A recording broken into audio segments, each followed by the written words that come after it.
Team Freeview, welcome to this special VOX cast. It is time for the Phoenix to rise. The forces of Eldari everywhere rejoice. We have a new supplement to bring to bear. Obviously, cool. I'm not an Eldari fan myself. No, you hate them. The thing is, I love all of the armies in 40k. There isn't any single army I wouldn't collect, so it's just a big playground for me. Yeah. It's just a big playground, but Wait, it should be. Drukhari are my favourites. I don't have favourites, but Drukhari are my favourites. Obviously, Grey Knights are right up there, and I do have a massive love for my Ghosts, which is my custom Elder army. So we've got a little bit of new toys for everything with this new Psychic Awakening. So the first of, we assume, many from Games Workshop. Speaking of Games Workshop, massive thank you for sending us this copy to preview. We've had a lot of fun. We sat for the last couple of hours having a little read of this, you and I, and we will be taking you through this come with us on a journey. So Phoenix Rising, very, very interesting. What we'll do is we'll go over some first impressions, and then I think we'll go into the faction-specific changes. Yeah. Does that sound good to you? Sounds good to me. Fantastic. So look, first impressions-wise, I mean, we've got some missions in here, which is going to be cool. We can definitely use this for some of the narrative reports that we've got coming up. You do actually have rules for fighting on a maiden world in here as well. Right, so that's going to be really cool. That would be really usful for any potential narrative stuff that's coming up with the Eldar. And I've got the Void Spiders, my Drukhari, are going to be in the narrative very soon.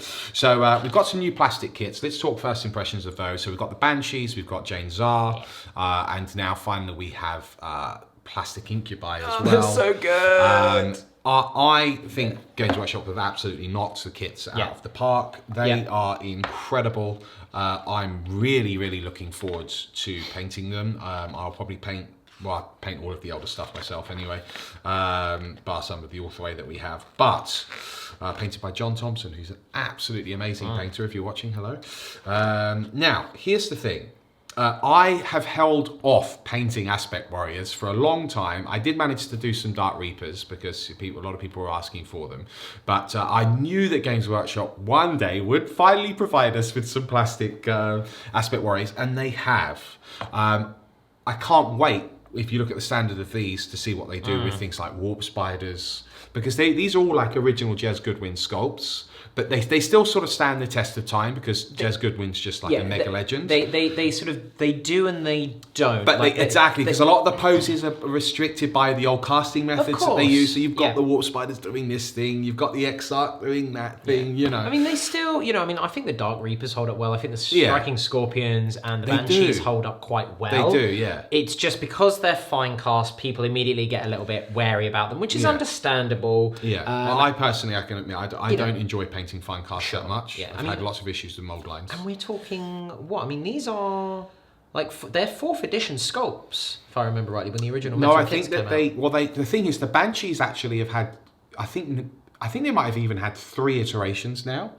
Well, they had and the Scorpions have had at least 2 iterations as well. I'm just trying to think, because I know that when my brother started, he played Eldar, and he basically ran a Swordwind, which is really cool. It's very cool. And I know that after he stopped playing, they redid the Aspect Warriors. Right. Well, I thought it was 5th edition. I could be wrong about that. Perhaps it was towards the end of 4th, as you say. I'm not sure. But either way, it's been a while. It has been a while. We're talking, what, minimum like 6-7 years. That's right. Feel free to actually let us know how long it's been. And look, the Space Marines are getting a lot of new toys at the moment, which is really, really cool for Space Marines. I'm actually really happy the Space Marines are very much now back on top of the meta, so to speak, from a gaming point of view. Very much on top. Because they're real strong right now. But that's good. They're Space Marines, guys. It was kind of ludicrous that they were so weak before. These are usually your starters. They should be scary. Having said that, they do get a lot of kits all the time. Yes. And it's really, really nice to see GW branch out and actually start addressing some of these, because there's a lot of factions here now. Like Necrons as well have a lot of old models in their range. Again, they still stand up, well, especially because they're robotic. And I know that, so pretty much everything apart from the Warriors, the Destroyers, and the Monolith and the Scarabs, because obviously the Scarabs come in there, Everything else is the sort of end of 5th edition kit, because they got the massive revamp with their codex in 5th edition. Right. So like all of their vehicles, all of like the apart from the Necron Overlord with the big like Reaper scythe, because he was a 7th edition kit, and the Flying Cryptek is obviously a bit more recent as well. But you know, all of their sort of fine cast characters and everything apart from the Warriors, the Scarabs, the Destroyers, and the Monolith are end of 5th edition. So we're talking maybe 6-7 years old. Yeah, but it's the fact that they're in plastic. Yeah, it is, which is a good start. But I mean, for me, I'd love to see things like, we won't get off topic too much, don't worry, guys. But I would like to see, you know, what they did with the Catachan Command Squad was fantastic. But I don't think that the original Catachan squad holds up compared to the Catachan Command Squad. So, like, if you talk just Imperial Guard in general, they're plastic. Cadians stand up because they're generic guardsmen, but it'd be nice to see some of the other regiments and stuff like that be fleshed out. But let's go back to Phoenix Rising. So, look, we're obviously fans of the models. That's all well and good. I will be painting up these Banshees because they're nice new plastic kits. I'll be adding them to, I'll paint them in their aspect colours. I like Banshees. I've always liked Banshees. Well, that way we can use them for the Orthway and the upcoming Ghosts as well. Yeah. So, okay. We're going to do a little first impression. What I will say is I think Phoenix Rising, it's interesting because, you know, it's not that Drukhari is suddenly getting psychic powers, despite it being a big psychic awakening, but every faction, it seems, will be getting some sort of updated rules. Now, this is a theory of mine. In my opinion, now I don't know if you agree with this, but I think that this is sort of a nod towards what the Space Marines are getting in Trumps now with their supplement codexes, which are really meaty, powerful books actually in their own right, generally speaking. And now the rest of the factions are sort of being updated. However, I wouldn't say upon first impression that this Phoenix Rising is as good as having a dedicated supplement codex. No, it's a stopgap. It's a 100% a stopgap. Like, this feels a bit Vigilus Ablaze in a way to me. Would you agree with that? It's Vigilus Ablaze, it's Gathering Storm, it's here's some plastic kits. Yes. In order for us to release those plastic kits due to previous issues that Games Workshop have had in terms of making rules for models that don't exist yet. Yes. This gives them the chance to release those kits without a whole codex. Without an entire codex, as well as throwing in some nice narrative stuff, moving the story forward. The lore in this is it's quite small. Yeah.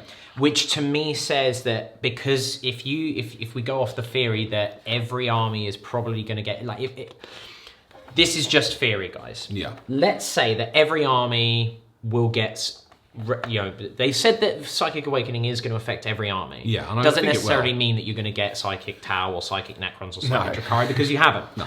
But what they mean is that you are going to get something in those books. Now let's extrapolate from this first book, Phoenix Rising, and assume that every book is going to come out. I mean, it's 80 something pages. Yeah. 80 pages, bang on.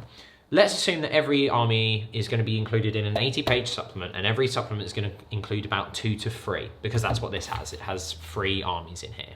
It has Craftworlds, it has Drukhari, it has Ynnari. Harlequins, we're sorry. Yeah. I mean, Ynnari you could argue, but Harlequins get nothing in this, so perhaps they're coming in like a Thousand Suns one, which would be awesome. Well, that's great opportunity for extra lore as well, which is good. Yeah. Because obviously they're so intrinsically tied with Ahriman and the Black Library and all that sort of stuff. Yeah. But if we presume that every book is going to come with 2 to 3 armies involved, and there's going to be maybe a psychic table or 2, these build your own traits. Ynnari don't get build your own traits, but that's understandable because they're kind of a bespoke faction. Yes. You get obviously the lore, the background. Actually, when you break it down and you go, well, there's 14, 15 factions. If they release 8 books and there's 40 pages of lore in it, if you are a lore, sort of junkie, which I know a lot of people are, there's nice little tidbits about what each of the craft worlds are up to, what's been happening after the downfall of the with the Great Rift, what Yvain's been up to.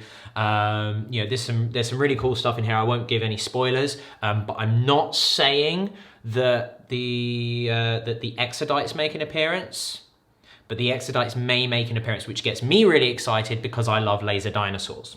Yeah, it would be an amazing. There's no opportunity artwork in here for them, unfortunately, but they are referenced in the and actually quite a major battle happens on a maiden world. And as I said, there are rules for fighting on maiden worlds in here. Which is awesome. Games Workshop, I want my laser dinosaurs in 40k, thank you very much. I have them in fantasy already with the Seraphon. I would now like space elves riding space dinosaurs with space lasers. Yeah. You can then take all of my money. Yeah, I agree, it would be awesome. It would be so good. Yeah. But for what it means as a whole, it means that every army is going to get these little sort of tidbits. And if they go it every month, now all of a sudden we've got 6, 7, 8 months worth of, a supplement for an army or two. And it's actually good to get that injection of rules rather than having to wait for a codex for a long time. So I'm really glad that they've done this, because we don't know when they'll update, Drakari to 0.2 or Craft Worlds to 0.2. But this can kind of give you a tide over for 3-4 months. And it's very, very good at doing that. Yeah, which is exactly what Vigilus did. Yes, exactly. Here are the rules for Primanius Calgar and some stratagems. 4 months later, here's your new codex. That's right. If that follows the same pattern, everyone's going to get a nice new big meaty update. Yeah. Perhaps you will get, supplement Ulfway, supplement. I mean, it won't quite. I don't think it will work quite the same way as the Space Marines because of the way that the successor chapters work. That's right. And I don't, you don't get like, we're a craft world that's descended from Ulfway. But what you might get is supplement craft worlds. You might get supplement High Fleets. And that would make sense. You might get supplement, Raiders of Comora, and then you start including the more bespoke rules, like if your entire army is Craft Worlds, is Craft World Ulfway, you get the following bonuses, like what they've done with Iron Hands. If your entire army is Tau Sept, you get these extra bonuses. Right. If you want to mix in, say, a Covens and and there might be rules, because I know Drakari a bit of a weird one, and I know people have sort of said this to me before when I said about mono codexes. Maybe there will be rules of saying, like, if every Cabal unit in your army is from Darkheart, you get the following bonuses. Note that a Covens unit or a Cult unit does not remove this. Sure. So then that way you do still have the flexibility to add in the units, but it just stops you from going, I'm going to have a Darkheart Air Wing and then a Flayed Skull battalion, for example. And by Darkheart, he means Blackheart. Blackheart. So, so I'm going to talk about that. So, look, initial impression-wise, to summarize now, guys, there are some very powerful new toys that we can play with here, some very interesting synergies. But my key takeaway from this, guys, and this seems to be a step in a new direction for Games Workshop, is the customization of your own factions. This is a very narrative-driven book. Yes, you can now make your own Craft Worlds. You can make your own Cabal. You can make your own Witch Cult. You can make your own Coven. And it feels cool.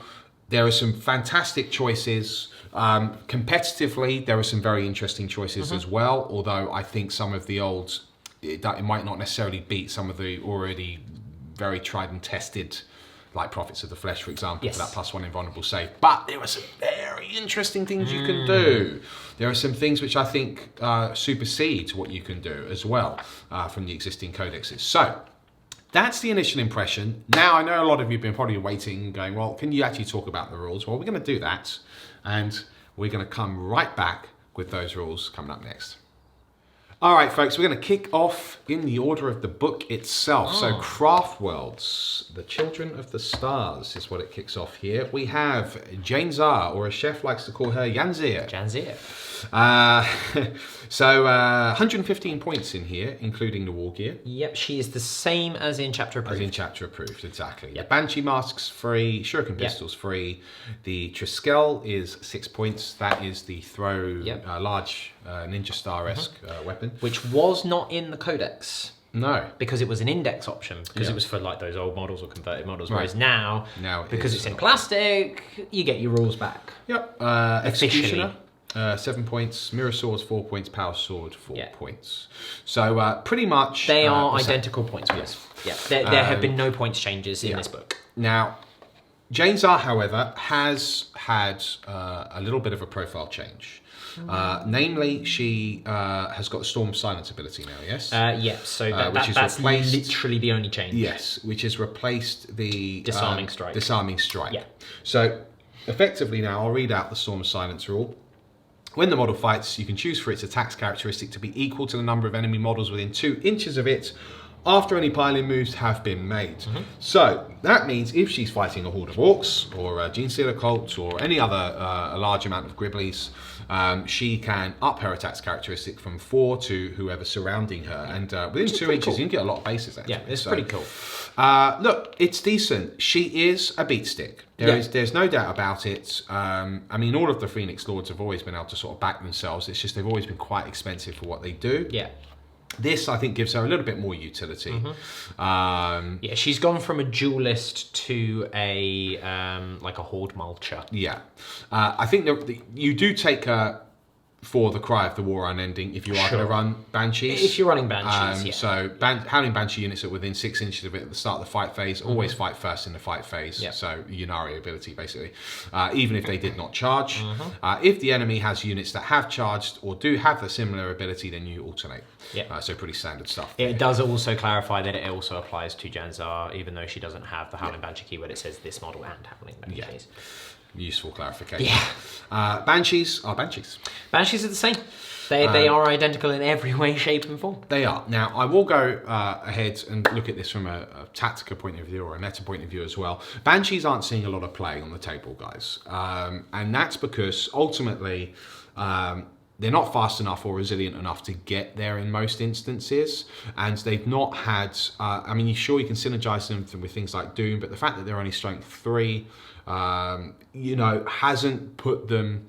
They've been a bit confused as a combat unit in many respects because they're not the best horde killers. No, in my opinion, they have always generally been the anti-elite. And this has been the way for but then for their years strength and has years been and a years. bit too low to take on the elite. Yeah, I mean, the problem is we're going back to when, you know, a power sword was just ignore armor. Yes. I'm talking from a 3rd edition perspective here, guys. They used to be great space. That's what I mean. It's like, so if you you needed a 5 to wound a space marine, but if you wounded them, that space marine was dead. Yeah, he dead. Now in a world of they still get a 6-up save because it's only -3. Yeah. They're probably Primaris and you're damage 1. You know, all they need to do really is just call, you know, like, you know, Banshee Blades or something like that, and make them -4. So they're slightly distinct from a power sword. Yeah. That means they are punching through. But then even these days, they don't have enough attacks to deal with something like Primaris.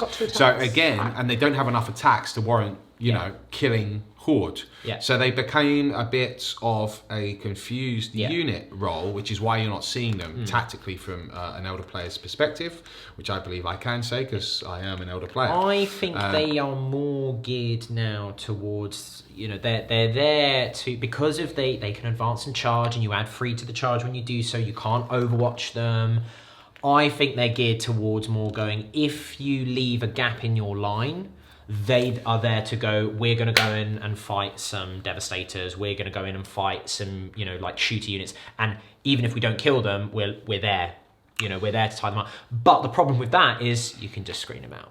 You can. However, what I will say is that I am finding Howling Banshees more interesting, again, along with Striking Scorpions, the other combat, let's say the dedicated combat aspect warrior unit. Obviously, we're not counting things like Shining Spears.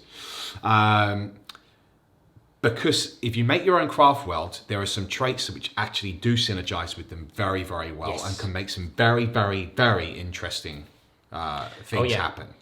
I'm not going to tell you that Howling Banshees are now super competitive top tier, but I think if you are willing to invest tactically and be a bit more cerebral with it, actually you could start running the Banshees and Striking Scorpions again, and make an army which is really quite interesting.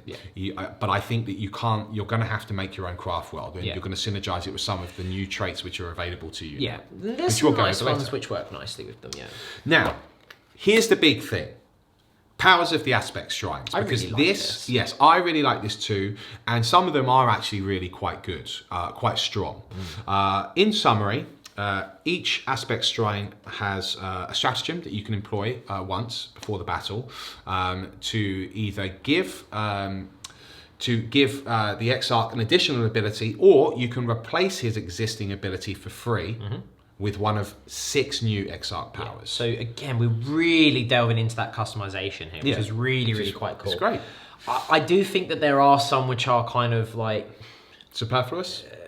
not superfluous, but it's like, they're good. And then you go, but that one's so much more better. Why would I not take it? And there's no limitation on like doubling up. Yes. So you can go, I'm running 3 units of Dark Reapers and they all have the same power because it's the best power for what I want to do for these units. Yes, which we'll sort of cover in so you can't, you know, there's no sort of, oh, well, if you've taken that power once, you need to sort of change it up a little bit, which I would have liked to have seen, but then it would, the bookkeeping would just get pretty ridiculous. Well, and bookkeeping in 40k at the moment is a bit too I much agree. anyway. I actually like that it can be the same. It's relatively simple, and you do have to note it on. It does specifically say you have to note it on your army roster, so you can't do it like pre-game. Great. So you can't rock up to a tournament and go. And I suspect, you know, things like ITC and ETC are going to clarify that no, you absolutely must do it on your army roster because that's what it says in the book. Yeah, of course. Of course. You know, you have to put it on your roster, guys. That's it. Yeah, there's no ifs, ands, or buts about it. So you can't rock up to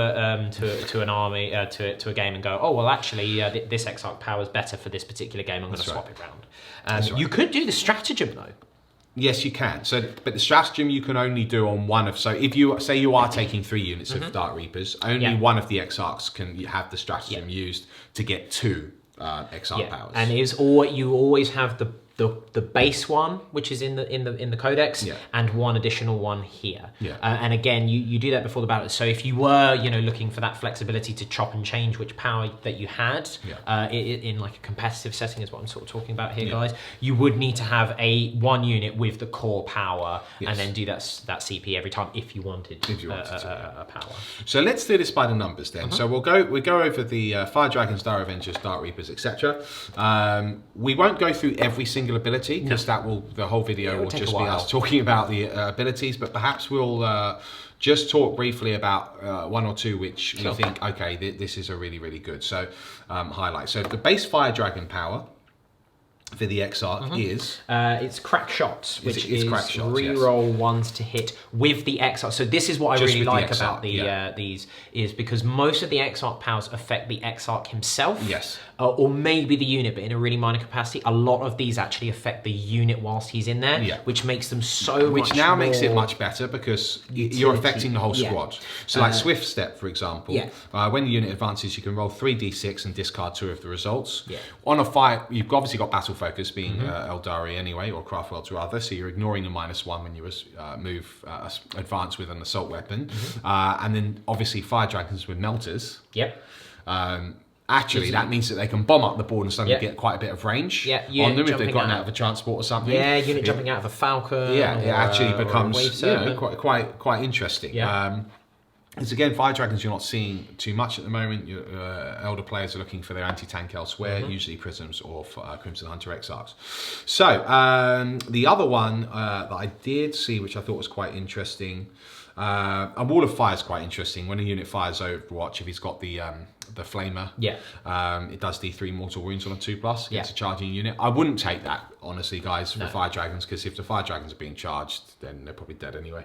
But I just want them to kill whatever they're going to do. But where's the one where the Dragon's Bite is Dragon's my Bite? favourite. Yes. Whilst this unit contains a Fire Dragon Exarch, at the start of your shooting phase, you can change the type characteristic of the unit's fusion guns to Pistol 1 until the end of that phase. That's pretty cool. So yes, as you say, if you are charging a unit of Fire Dragons, you are probably going to lose them. But if there's 1 or 2 alive, they'll shoot you in the face. And actually, that's got some nice utility with things like tanks, because you can charge into a tank. If you've shot it and you haven't killed it, or you can charge into a tank next turn and on that turn and go, right, well, I'm going to be locked in combat. Knowing that your opponent has that, they don't want to go, oh, well, you've charged my tank to stop it shooting, but now your Fire Dragons can't shoot me. But they can. Now they can. They'll probably kill that, and then they're free to go off somewhere else. So actually, it makes them... It gives them a bit of utility, and it also makes them pretty scary if you leave some alive, because you're like, oh no, I'm going to get a melter to the face. So that's Fire Dragons. We then have Dire Avengers. Look, I still like Dire Avengers now. Unfortunately, competitively speaking, a lot of elder players just go for the absolute cheapest troops choice, which is either a Storm Guardian unit or a Rangers unit. I'm not sure if they will now. I'm not sure if they will now. I think you've got some interesting options for troops. Right. Dire Avengers, we've got Bladestorm. No, where is it? Shredding Fire. Shredding Fire. So ranged weapons. This replaces the Dire Avenger Exarch only as a 4-up invuln. Yeah, so which you don't care about anyway. Okay. This replaces it for the entire unit. Yeah. To do the following. Ranged weapons that do not have the grenade type that this unit's Dire Avenger Exarch is equipped with, so basically they're Shuriken catapults or Avenger Shuriken catapults, have an armor penetration characteristic of -3. Its abilities become dash. So it gets this 6 wound -3 Shuriken all the time. That is really good. That's scary. Don't forget that they're 18-inch they're Shuriken catapults rather than 12-inch. Yep. And there are potentials to increase this ability and synergize with a Shuriken-based army.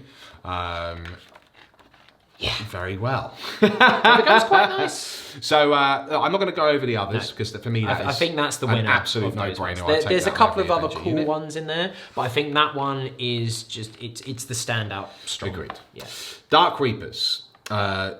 They've got one long range fire, adding 6 inches to the range characteristic. Your range is so good anyway. That like that's an example of one which I'd consider a bit superfluous. Yeah. I'm like, well, don't really care about that. Yeah. And it's got if you park in a corner somewhere, okay, but no.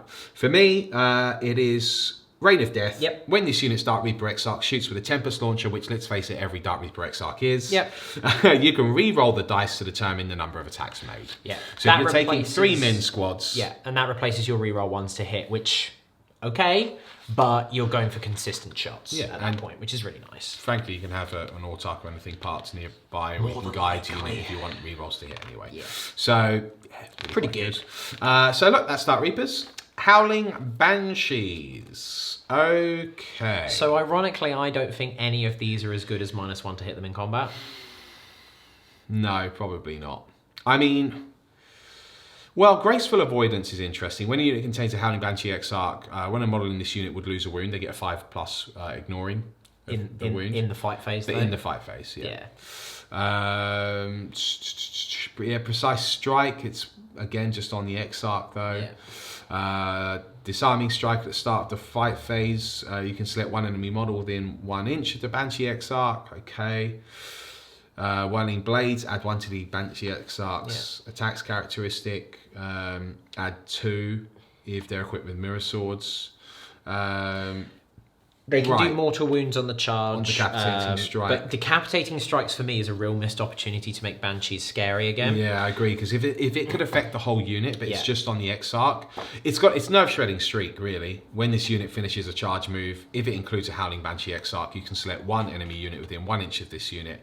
And roll a d6 on a 4+ enemy unit suffers d3 mortal wounds. I mean, look, it is mortal wounds, guys. Yeah. Like, we can't ignore that, but it doesn't stand out for me as much as the Striking Scorpions one, which we'll cover it. They're very interesting. Yeah, so I mean, Decapitating Strikes, because we didn't say what it did. If you roll an unmodified hit roll of a 6 with the Exarch only, that's the problem. It's just the Exarch. It inflicts 1 mortal wound on the target in addition to any normal damage. Now, if that affected the entire unit, you know what? I'm okay with them only having 2 attacks at that point, because for every 6 that I roll to hit is doing a mortal wound, and then I still get to roll to wound you anyway. You could really cleave through a unit with that. I agree. I think it's a shame.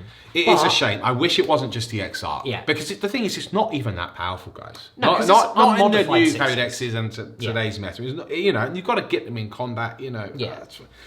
Tough one, but that's it. The thing is, you could argue though, well, you put Doom on it and it gets a reroll, but no, because it's unmodified hits. Oh, it's unmodified hits. Yeah. Unmodified. So guide. Well, that's ranged weapons. Doesn't guide work for combat as well? Pretty sure it's ranged weapons. I'll check that. You go through the rest. Okay. So Swooping Hawks are up next. Range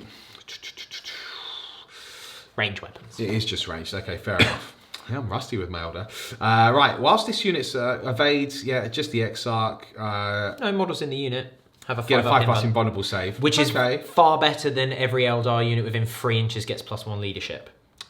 This is good. Swooping Barrage. Whilst the unit contains a Swooping Hawk Exarch, add 1 to rolls to wound for the Swooping Hawk grenade pack ability. So that's 5s decent. Now. But you see, look, they get it. Yeah. It's a weird one. But the fancy new plastic Banshees don't. Yeah, it's odd. It's odd. I mean, that one's quite nice. Swooping Barrage. You have a couple units of even just 5 men. Moving around, deep strike and stuff. You just going bam, bam, bam, bam. Well, Hawks are actually still pretty competitive because they are pretty good anti-chaff Yeah. So they've got lots of they've shots. got lots and of actually, shots. the swooping barrage pack is quite good. The problem is Eldar are actually, this is the weird thing, guys. I'm going to say a very controversial statement here, but actually Eldar, unfortunately, because I love the Eldar, I love the lore and the fluff and everything, but they got quite a bit of hate, especially at the beginning of 8th. For becoming very powerful, mainly because of the Yanari influence, actually, and some pretty criminally underpointed units, such as the Shining Spears and Reapers. But they were mainly criminally underpointed because of the Yanari effect. When you add it with Yanari, and I think that's a holdover from 7th as well, because Necrons still get a lot of hate. Even now, weirdly, that was from 5th edition. And that was from like 5th edition and the Decurions, whatever. And same with the Tau, and you kind of go like, yes, the Tau are still very good. Are they, Riptide Wing 7th edition good? No. Do they deserve the hate for that? No. Not anymore. But Eldar have this stigma. I am a bit guilty of the Eldar hatred. You are. I must admit. You are. But the thing is it's especially not fair to all of those like veteran Eldar. But I've been playing Eldar since it was 2nd edition, since I first started playing.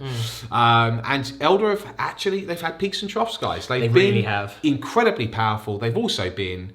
People forget towards the end of 5th edition just how bad actually Eldar really were. The 4th edition Codex of Eldar was pretty bad. Yeah, I mean, it was pretty bad. 3rd edition, where you could just do Star Cannon spam, was horrifically broken. Oh yeah, Star Cannon spam. But look, they've had peaks and troughs. Most armies have, guys. But the thing is, Eldar now, if you want to talk about Eldar now, right, in 8th edition, actually, yes, they've got probably the most broken army in the game with the fly spam, because they have requiring you the best flies in the game. But actually, when you look at the vast majority of their units now, a lot of them aren't that usable, competitively speaking. They're actually not, so you're restricted to very few unit choices. Now, that's not actually that fun. Which ironically is the same as the Necrons now. Right, you actually want to have a codex is good when you've got lots of units which are viable, right? Yeah. I think when the Eldar Codex dropped at the early sort of days of 8th, I was on that same sort of mindset of going, actually, you know what? If you took that unit and put it in another army, that would be a really, really good unit. Yes. But because it's in the Eldar book, it's only okay. It's only okay, yeah. Which is weird codex design to me, because it's like it's not internally balanced very well. No, it's not. But it's now, and the disparity is becoming more and more now that we get like the new Space Marine waves, because you can start to go, well, actually now a lot of these older units are actually really quite bad in comparison. But here's the thing: we'll carry on going through. I'm speaking of Swooping Hawks. We'll come up with Striking Scorpions next, but.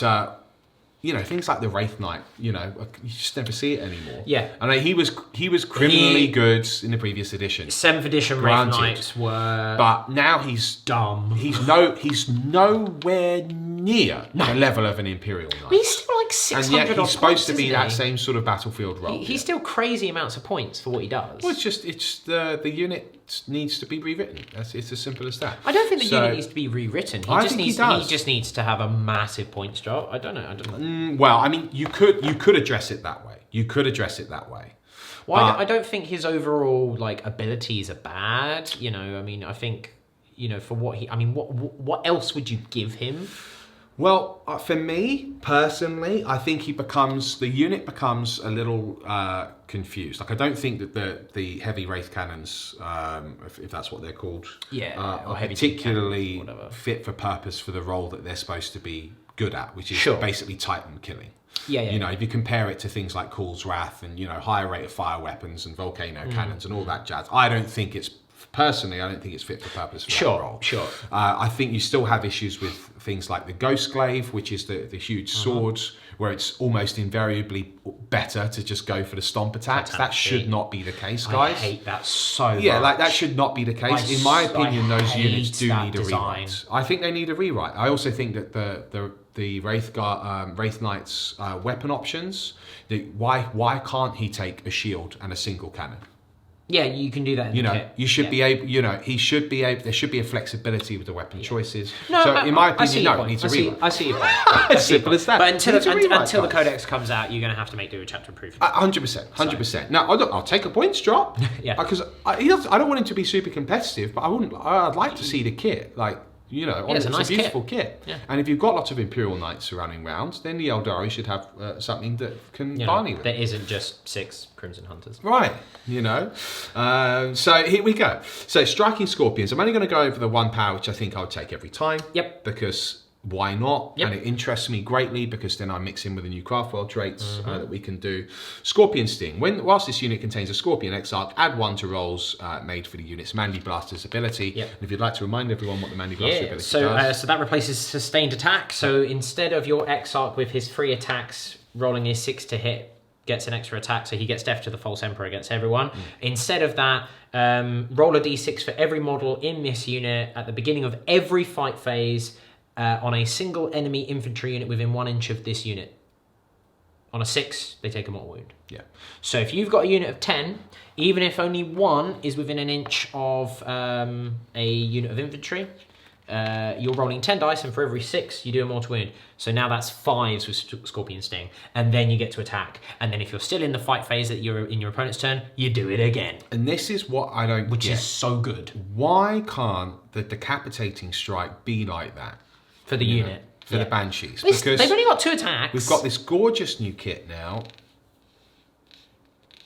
It's a shame. It's a shame. I hope that one was a mistake and it gets errated, frankly. GW, I love you forever, whatever you do, but please have a little look at that Decapitating Strike, because you've basically given the ability to Swooping Hawks. You've basically given the ability to Striking Scorpions. And they could do mortal wounds anyway. Yeah, but it's an arbitrary on the Banshees. Yeah, it's just an odd one. Will make them very interesting. Yeah. Then, because they've got a little bit more of a specific You role. still need to get them in combat. And imagine it's all anime style at that point, because they're mortal. Wait, even if they're fighting like an Imperial Knight,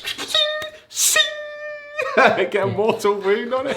Nani? It's cool. It's not even broken. It's fine. Yeah, it'd be great. It's fine. I think it'd be really cool, and it would give them that punch against the heavy infantry that they're meant to do. And they're still not wiping out a unit of 10 intercessors doing that, guys. But they'll They give would a need good to old roll dent. heinously well. Yeah, they're giving a good old dent to them, as they should. They're Banshees, Yeah. man. Right, here we go. Shining Spears.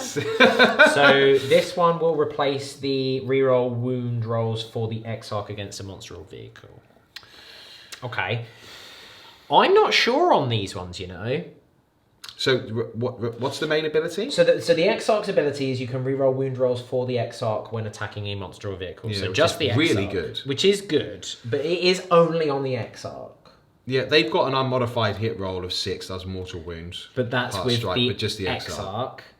And that's 1 additional hit and then 1 additional wound with the melee weapon for the Exarch. Withdraw. At the end of the fight phase, if a unit containing a Shining Spear Exarch is within an inch of an enemy models, the unit can fall back. Make a fallback move up to 6 inches as if it were your movement phase. It's nice if you get charged and you're alive, but because it's at the end of the fight phase, you can't sort of go in and go, I've attacked you, and then, haha, see you later. It's an interesting ability, but the thing is that Exarch with the Paragon Lance, I believe it's called, the upgrade. The Star Lance? Well, the Star Lance is their basic one. No, so Laser Lance is the basic. Star Lance is the strength 8 one. Paragon Saber is the other thing he gets. Yeah. But it's, hit the upgraded Lance, and then being able to reroll wounds. Yeah. Swooping Dive is probably one that you might see because it's add 1 to the charge rolls for the unit. That is really decent. Which is pretty good. But there are other ways to get that ability with mixing Craftworld traits. But if you're going for like something like Samhand Spears. And the thing is, the Shining Spears have become so expensive now. Yeah, again because they just got Yunari effect. Yunari. Now they're pointed. Now they Yunari. They're not even that great for what they do. They're not terrible for Yunari. No, they're not. Still use them. Yeah, but I think they're not what they were. Yeah. But they're too expensive in a normal Craftworld book. Yeah. Yeah. It was almost like if they were gonna. I mean, now it's not so bad with the Yunari. I think if they were gonna keep the Yunari as they were, they needed to sort of turn around and be like add the following. Like if you would have needed an entire page, entire 2 pages for Yunari, and just go if you're this model in a Yunari unit, you must use these points, not what your craft would is. And then you can have your Shunning Spears as like 27 points in a craft world and have them as 34 points or 37 points or whatever they are in a Ynnari unit. Yes. Same with the Darker, but it's moot because they changed Ynnari. It is, yeah. Okay, right, now for the best flyer in the game, the Crimson Hunter. Just got better! Exarch just got better. Oh dear. So I'm going to say this how I think it should be. The Crimson Hunter Exarch should only be allowed one per detachment. It doesn't make sense. One per air wing. You know, he's an Exarch. And yet every flyer is an Exarch. Although Elder players are using Night Wings as well now. Or some are even just using the normal Crimson Hunter as well because they max out with the Crimson Hunter Exarchs. And then they add in the Crimson Hunter. As well. Crimson Hunter Exarch should be one per detachment in my opinion. Yes. Because it doesn't make any sense. It doesn't make any sense. Well, he's just so good. The problem is, I don't want to hit the Elder players with that until they get the rest of the stuff gets. You know, I'm happy for you. It's good that you've got something you can use anyway. It's just not good for everyone else because it's so oppressive in a competitive place. Yes, that's right. It's mainly because you can just take an army of flyers, which is going to be it's a very uninteractive thing. We're not going to get too much into that meta talk. We can talk about that in a VOX cast maybe over on demand, but. You know, if you're taking away the interactivity of an opponent to do something, what if your opponent is a big combat army and he doesn't have units with the fly keyword? He can't charge your army for the most part. That's boring. Just make no mistake, that's boring. When you completely remove your opponent's ability to do something, to interact with you in the game, that is a problem. The simplest way to fix it would be to just change acceptable casualties and all the events that run, you know, that sort of style of like tabling doesn't auto win you anymore. And you just change it to go, if, you know, the only models that you have left at the end of your movement phase are aircraft, models with the aircraft keyword, the game immediately ends and your opponent has, you know, and you lose. And you have that in a tournament setting where you just go, you remove those flyers. You just go, you remove those flyers. So now your opponent can go around and still claim the objective. So if you've played the mission and it's like turn 4, you go, all right, cool. Well, I've only got those flyers left. I'm going to remove them from the table. My opponent now has his turn 4, turn 5, turn 6, whatever it is, to try and get the objectives. No, I think, an update of the boots on the ground. Just something like that, you know. And then although I would have a caveat that if you are a flyer that can hover, they should be allowed to take an objective because they go and land on it. I don't have an issue with that. But that's... The Storm Ravens are so expensive anyway. It's not going to suddenly bring 7 Storm Ravens back. What? 3 Storm Ravens. Either way. There's 5 Storm Ravens and Gilliman, sorry. Needs some change. Right, but let's talk Crimson Hunters. Bear in mind that one of these guys can have both the abilities. Now, the innate ability is... Reroll hit rolls of 1 for this model's ranged weapons. Cool, which is already very good. However, you've got an ability here to ignore the -1. Hawkeye, penalty for moving and firing heavy weapons. So that would mean he's just hitting on 2s without a reroll of 1. I'm not sure on the maths of this, but as far as I'm aware, hitting on 2s or 3s or 4s, you know, obviously, you know, discounting other modifiers. I'm fairly sure that's better than rerolling 1s to hit on ballistic skill 3, 4 and 5. But then, of course, you can just spend a CP to make one Crimson Hunter Exarch do both. Which you probably will. So now you have a Crimson Hunter Exarch hitting on 2s, re-rolling 1s. And you can always have an Autarch with a lance flying up. Flying alongside. So, Aerial Predator. When resolving an attack made by a ranged weapon by this model against a unit that can fly, add 1 to the damage characteristic of that weapon for that attack. I think that is a very interesting one for this meta, given things like the Iron Stone, which reduce damage. That effectively negates You've just negated the repulsor execution. And those repulsors have fly. So, very useful. There's aerial maneuvering where you can pivot up to 180 degrees, but they're already so maneuverable anyway. And that's before they move, not the after move. So you would be able to do this. And then you could fly off and then you could turn 90, so you wouldn't be able to like go 90, fly, turn 180 to face back the other way. It might have some utility, but I don't think it's worth using. Evade gives them a 5-up invuln, which is quite nice. Strafing assault, resolving an attack with a ranged weapon against a unit that cannot fly, reroll wind rolls of 1. It's okay. All right. And then Eye of Cain, basically ignore cover. I think Hawkeye is the winner there. Ignoring the penalty for your heavy weapons, of which that's all you have, and the fact that you have to move every turn is really significant. You can even you can jank it that one gets, you could spend 1 CP, so one's already re-rolling ones. Yeah. Anyway, and then you give him Hawkeye. Yeah. You have an Autarch go buy another one. Yeah.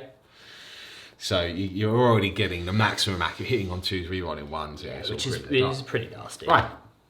Warp Spiders. Best one is, as you said, is basically the redeploy, which is Web of Deceit.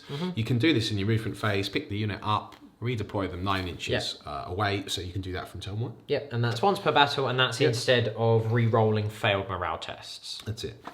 So look, that's the Aspect Warrior. It's probably one of the most meaty that's the biggest section of the book. Yeah, for the craft worlds there.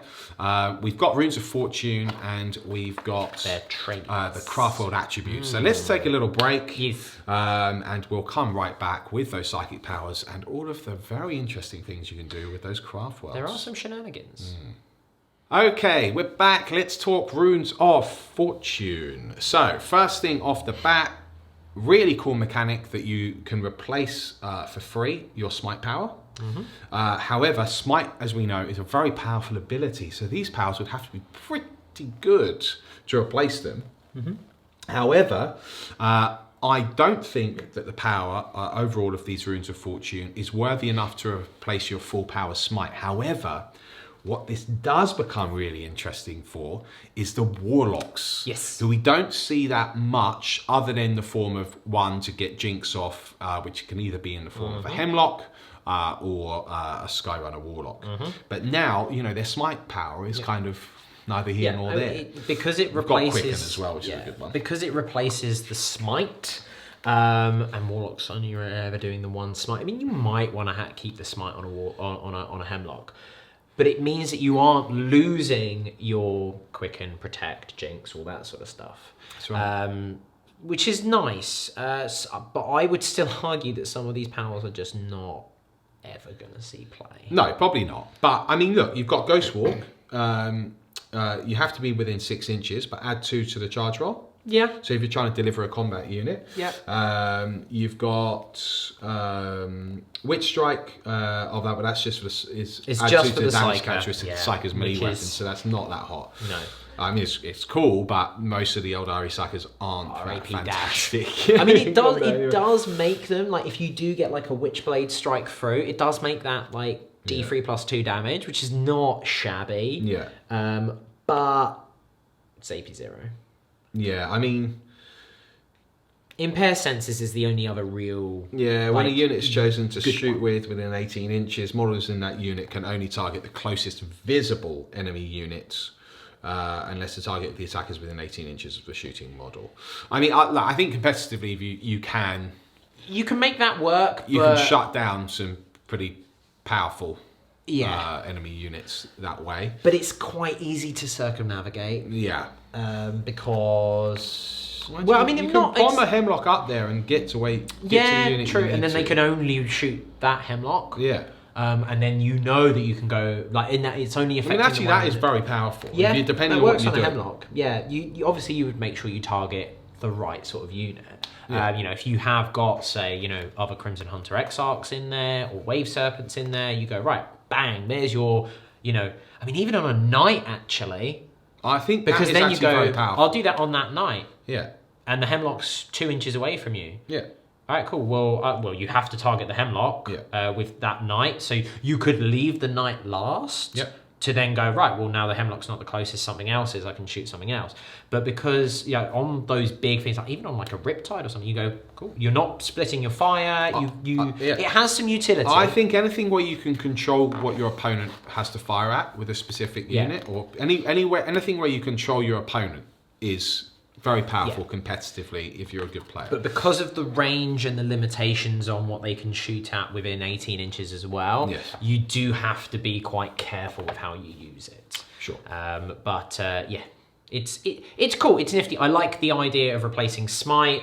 It's a shame that, as you say, we're probably never going to see like a Farseer replace Smite for one of those, unless you are playing like a really, really sort of, quite a bespoke idea for a list. Yeah. But because of the short ranges of the powers, and because None of them makes me go, oh, you know what? That's probably worth more than a guaranteed D3 mortal wounds on something, because mortal wounds are just that good. Yeah. That's Warp Charge 6, that one, by the way. There's nothing that really makes me go, that's an auto include over smite. No, I can understand that. So, but for a warlock, as you say, yeah, it's a nice alternative. Or potentially a hemlock, but they get full power smite, so it's a tough one.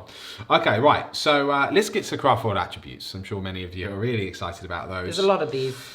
Basically, you can pick up to 2 unless it says otherwise. Yep. I think there's one that says you can't take another one. That's right. I think that's it. Now, this for me is where we can make the Banshees work. Children of Cain. When resolving an attack made with a melee weapon by an aspect warrior model with this attribute on an unmodified wound roll of 6, add 1 to the damage characteristic for that attack. So, all right, they don't get their mortal wounds for the whole unit on the 6, but they do get 2 damage. Yeah. It's better than nothing. You know what I mean? If you're to choose this one, which I think if you're going to run Banshees, you want to run aspect warriors. Children of Cain is probably going to be up there. Right, Children of Morai Heg. When resolving an attack made by a model with this attribute in a unit, which is at least half of its starting model number of models have been destroyed, add 1 to the hit roll. Okay. For the purposes of this attribute, destroyed models returned to a unit with this attribute are still considered to have been destroyed. Okay. Yeah. It could have some uses, but.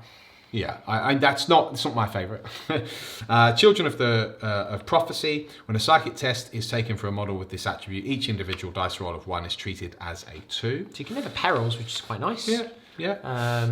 But okay, I'm not, You're I'm not sure I'm with, giving up things like Orthway, or I'm giving up, with Runes of the Farsi, you don't really mind.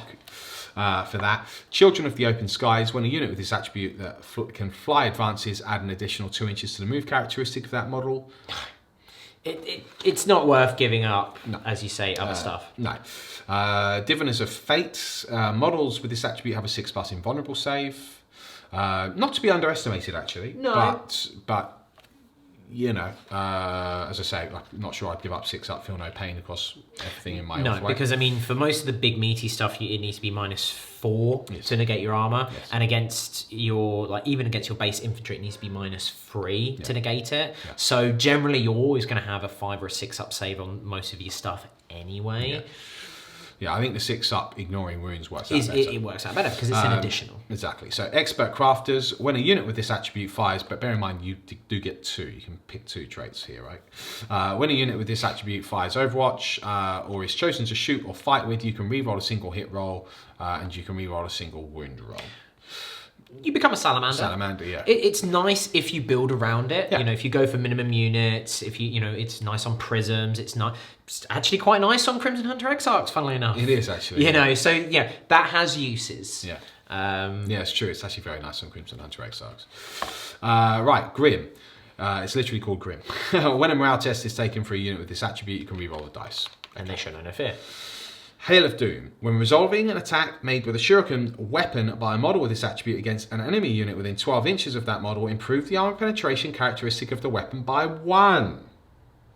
Just flat up. This does not affect the abilities of that Shuriken weapon, i.e. 6+ is still resolved at AP -3. So now if I put Hail of Doom on my craft world and I'm running Dire Avengers as my troops.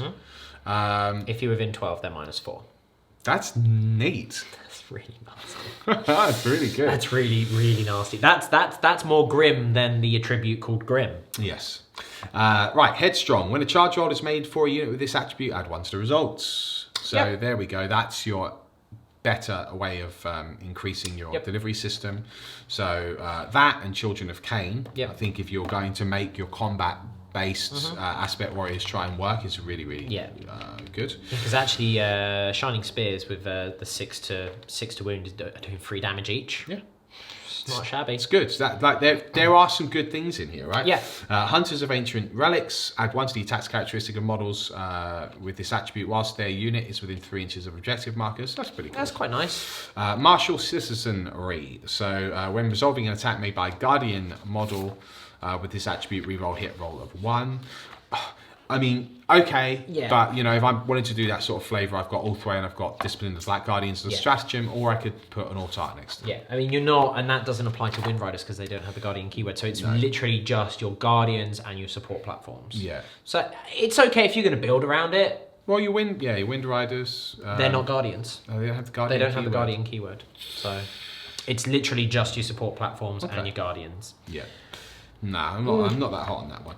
Masterful Shots. When resolving an attack made by a model with this attribute, the target does not receive the benefit of cover to its saving throw. It's quite nice. Yeah, look, that's not bad. But I mean, if I've already got Hail of Doom and I'm running a Dire Avengers or just Shuriken in general, I don't really care about your cover save. You're probably negating it anyway. Right. Masters of Concealment. When resolving an attack made with a ranged weapon against a unit with this attribute by a model that is more than 12 inches away, that unit is treated as having the benefit of cover. That's the same as the Raven Guard one. Can you see what's going to happen to Stygies 8 and Alpha Alatok. Legion and Alatok, guys? I think you can. Yeah, these modifiers seem to be going away of the dodo. Yeah. Enjoy it whilst it lasts. Yeah, fair enough. Mobile Fighters. When resolving an attack made by a model with this attribute in a turn in which that model's unit disembarked from a transport, re-roll a hit roll of 1. That's quite interesting if you are planning on running a transport heavy army with serpents and so forth.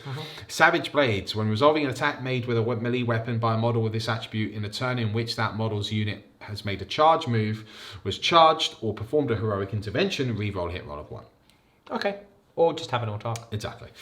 Strike and Fade. If you select this Craftworld attribute, you cannot select a second. Units with this attribute can charge during a turn in which they fell back. When a model with this attribute that is not within 3 inches of any enemy units makes a consolidation move, it does not have to end that move closer to the nearest enemy model. I really like that one because you've got so much utility that you can do with your consolidation. But is it worth sacrificing another attribute over? I don't know. Does it outweigh things like Samhain? I don't think so. Samhain Shining Spears? Yeah. Students of Vol. At the start of your turn, each vehicle model with this attribute regains 1 lost wound. I think that's absolutely awesome. Good. Bear in mind that your Crimson Hunters are also vehicles. Nah, they're not. That's nonsense. Nonsense. So yeah, it's a really solid all-round power because most Elder armies are quite mechanized anyway. Yeah, it's pretty good. Superior Shurikens. Add 4 inches to the range characteristic of Shuriken weapons. Models with this attribute are two of Shuriken weapons models with this attribute are equipped with. Shuriken weapon is any weapon, blah, blah, blah, blah, which we know. So that's really good. 22-inch range Dire Avengers with a minimum of 8-inch move, well, anywhere between, 8 and 13-inch move, at -3 AP, 5 up Overwatch. You combine that with Master of Concealment for your cover save, so now you're shooting at things which have a 3-up save, charging them is really painful, and that's if you can get to them anyway, and they're pumping out a lot of DAC at -3. That's pretty nasty. Yeah, Superior Shurikens I think is absolutely awesome. Yeah. You're a fan of Students of Vol and Superior Shuriken combined, yes, I aren't am. you? Yeah. That is what I will be taking. Wave Serpents, lots of Dire Avengers, Yeah. everyone running -3. Yeah, it becomes real nasty real quick. That's what my ghosts will have. Right. Vengeful Blades. When resolving an attack made with a melee weapon by a model with this attribute against a Chaos unit in a turn in which that model's unit made a charge move, was charged or performed a heroic intervention, you can re-roll the hit roll. It's okay. Right. But it's against Chaos. Yeah. Warding Runes. When a model with this attribute would lose a wound as a result of a mortal wound on a d6 roll of a 5+, that wound is not lost. Yep. So it's a better all-way against mortal wound. You become a Black Templar. Yep. Webway Warriors. A Webway Strike stratagem, see Codex Craftworlds, can be used 1 additional time per battle for each detachment, excluding auxiliary support detachments, in your army that contains units with this attribute. The second and any subsequent use of this stratagem can only be used to set up units with this attribute in the Webway. So it's essentially, it saves you a CP if you want to use 2 units in the Webway. Yeah. It's okay. Wrath of the Dead. When resolving an attack made by a Wraith construct with this attribute, re-roll a wound roll of 1. Which is actually a better trait for like a fluffy Iandan army than the actual Iandan trait. Yeah. I think. And then you can combo that with, with Students of Vol? Yeah, maybe. But, I mean, it shouldn't. If you're building does the Wraith Knight count as a vehicle? Or is he just Wraith Construct? Just out of curiosity. Wraith Knight is monster. So no. No. Okay. But you know, you're trying to make the Wraith Knight work. No. But you know, you do Students of All on your Wave Serpents to get them up. You know, to get your units of Wraith Construct. If you're running an Eye-Ended army, you know, maybe consider doing that. Could be interesting. But that's the Elder. That's the Elder. Look, there's some great stuff in there. I love the customization that you can do with it. Yeah. As I said earlier, I think that it definitely lends itself more to the narrative. Yes. There are some competitive options in there, guys. But from a general, like, you know, sort of, you know, fluffy gamer narrative type perspective, the options are really, really good. Because I love it when there are options. You know, from my perspective, options are great because then you have to make choices. As with anything like that, and it's the same with the Space Marine successor traits, you look at some of them and you go, meh. And then you look at others and you go, ooh. And then you look at some more and you go, if I build around that, that could be real devastating. Right. You know, if you are wanting to run a melee aspect, like, you know, if you want to run a Swordwind, in all honesty, +1 leadership on your Aspect Warriors and rerolling ones to hit with your Shuriken weapons for Beltan. You know what? I'll take the +1 to charge. I'll take the 6s to wound, do extra damage with my Aspect Warriors in melee. I'm going to run a load of melee Aspect Warriors. Yeah, I'm going to run the Avatar of Cain. Yeah, I'm coming at you. That's awesome. You know, and that'd be really cool. Yeah, that's awesome. You know, so things like that, where you can go, I could do something really interesting and different. If you're looking at it from a pure number crunching, gaming competitive perspective, do those outweigh the basic ones? Depends what you're doing. You have to build around it. Yes. You have to build around it. Agreed. Okay, so that's Elder. We've covered you guys. We now go on to my true love, the Drukhari. One Venom. Nine Venoms. 15. 15. So, escalation. I love the Count from Sesame Street. He's such a boss. Yeah, he's my favourite. Him and the Cookie Monster. Right, okay, so let's talk Drukhari. We'll have a little break and then we'll come right back. Okay, it's time for the Dark Elder, the Drukhari, the denizens of the Dark City. We have, first of all, the gorgeous new models. We've spoken about that. We have Drazar. And we have the Incubi. Yeah. They're exactly the same points. I'm going to put that on the table right now. However, we have some updated rules. Oh, yeah. I think Drazar and a blob of Incubi is actually pretty scary now. Yes. It gives you I'd love them to be a little cheaper.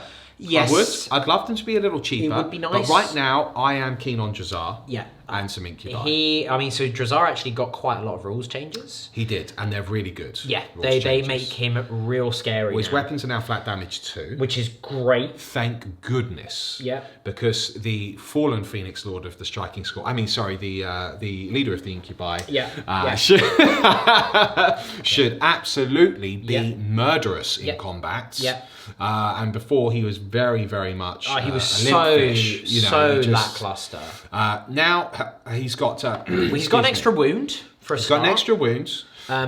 He actually gets lethal precision now that the rest of the Incubi gets. Yes. So on a 6 you add 2 to the damage characteristic of the weapon, so he can have damage 4. Yeah. What's up? So that is an unmodified wound roll of 6, which is important for his change to Master of Blades. Yes, which is add 1 to wound rolls for friendly Incubi units, which he has the Incubi keyword, of course. Within 6 inches of the model. So now that's on a 5 or a 6. Oh no, sorry, it's not on a 5 or a 6. It's on a 6. Unmodified. So but again, what I meant to say is they've got Veterans of the Long War. Yeah, so what we've been seeing a lot recently is unmodified wound rolls, unmodified hit rolls. Weirdly, they didn't do that in the Space Marine book, which implies to me that Space Marine book was written a long time ago. Or potentially just, before they decided maybe we should do it on modified stuff.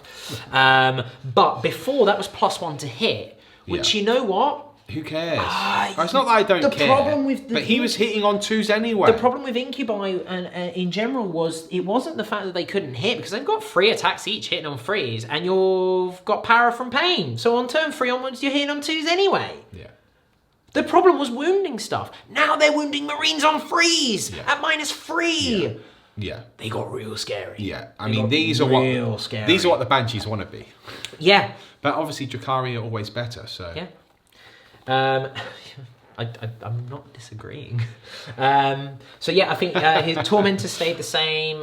He's still got the 2-up, 5-up. He got the extra wound. He's got the flat damage too. He's got lethal precision, so he can like really power up. His aura got better.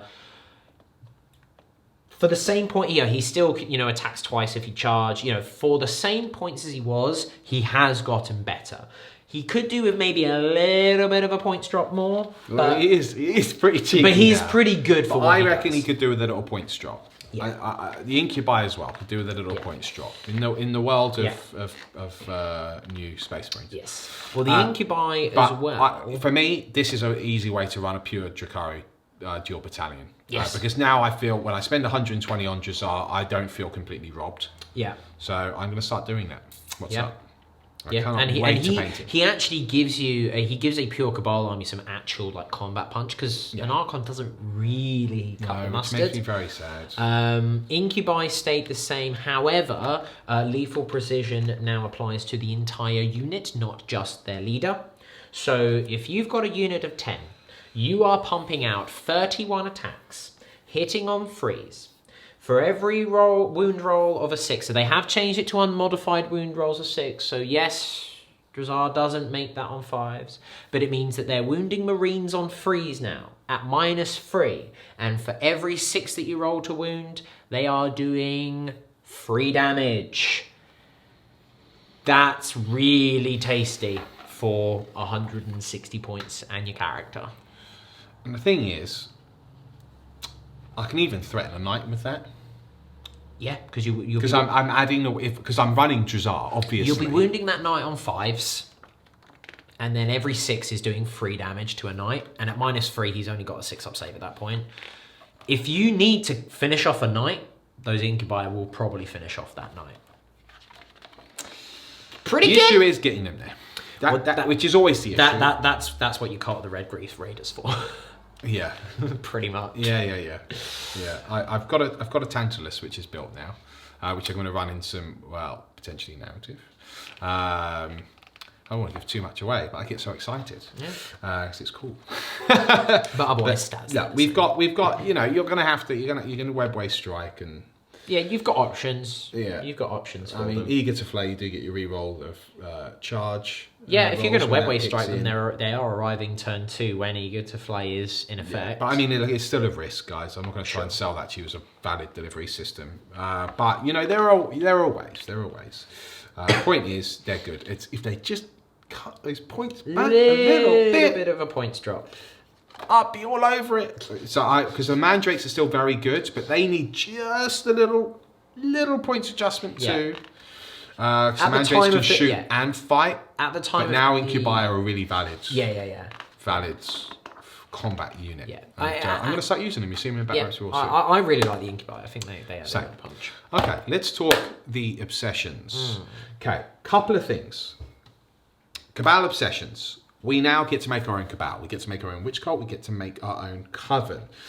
Much like the Craft World, you can pick 2 of these traits. Fantastic. Some of the traits, not so good. Some of the traits, very good. But you always have to compare it to your basic. So obviously the Void Spiders are painted in my own scheme. So I can use pretty much whatever I want. But you always have to make that decision as a Drakari player right now. Yes. Do you want to give up Agents of Vex? And a very, very powerful ability of ignoring wounds on 6s for your vehicles. You don't really care about it too much on your infantry, with the Blackheart ability for the upgraded thing.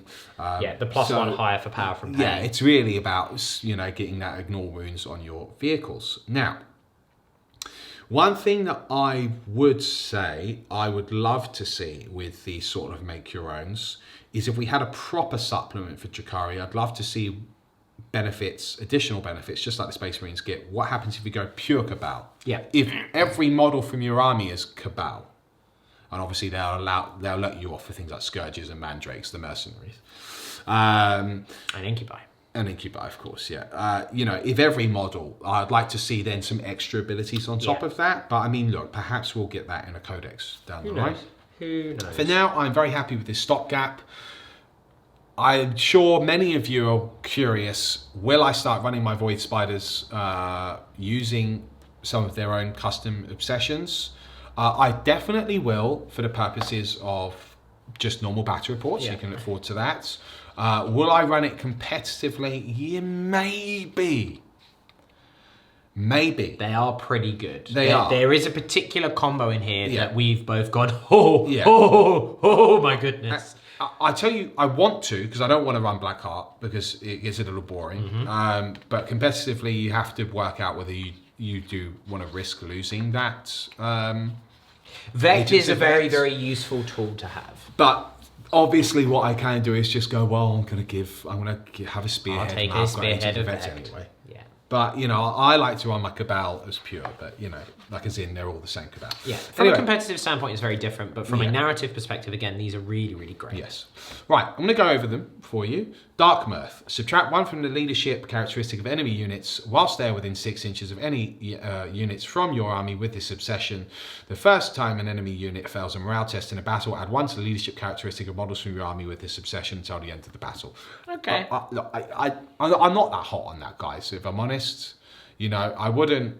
It's okay. It's okay. If I was going to do leadership shenanigans, I'd probably go more along the lines of Coven and all that sort of jazz. Because generally speaking, leadership... I don't want my Cabalites within 6 inches of the enemy. That's what it comes down to. And leadership bomb type stuff, as fun as they are not reliable. Yeah. You really, really have to build around it, and I'm just not sure if that one's worth building around. No. Deadly Deceivers. Units with this obsession can charge in a turn in which they fell back. When an enemy unit finishes a charge, move within 1 inch of any units with this obsession. Roll 1d6. On a 6, that enemy unit suffers 1 mortal wound. Again, it's implying that I want to be near the enemy with my Cabalites, which I don't. But you don't have Cabalite combat units. If Incubi and Mandrakes and stuff like that, if my actual combat units had the Cabal, could be given the Cabal keyword, that would be far more interesting to me. As it stands, it's not interesting for me. Disdain for lesser beings. When a morale test is taken for a unit with this obsession, no more than 1 model can flee. You're running minimum units. Generally, I don't care about you don't that. mind. Meticulous Flayers. Units with this obsession that have the Power from Pain ability always benefit from the Eager to Flay bonus, so re-rolling the charge and advance, even during the first battle round. When resolving an attack made with a melee weapon by a model with this obsession against a unit that is not a vehicle or Titanic, an unmodified hit roll of 6 automatically scores a hit and successfully wounds the target. Now, this is a really interesting ability, but I've only got Cabalites to put it on. Yeah, it's just it from a fluff perspective, it makes perfect sense. Of course, the Drukhari are going into combat. Yeah, but from a game perspective, they're not going into combat. But the Cabalites aren't set up to do that in any way. We should have, if we had Trueborn return, we could give them combat weapons and everything. These things could start becoming really interesting. But who knows what might happen with a, in say, I don't know, 6 months time, you get a new Drukhari book, and here is a plastic kit, and it's the Trueborn kit, and they are the Cabalite melee warriors, and you go, well, actually, then all of this is really interesting. Becomes quite interesting. Yeah, okay, then I'm on board. At the moment, I'm not on board. So the first 4 that I've read, I'm like, well, okay. No.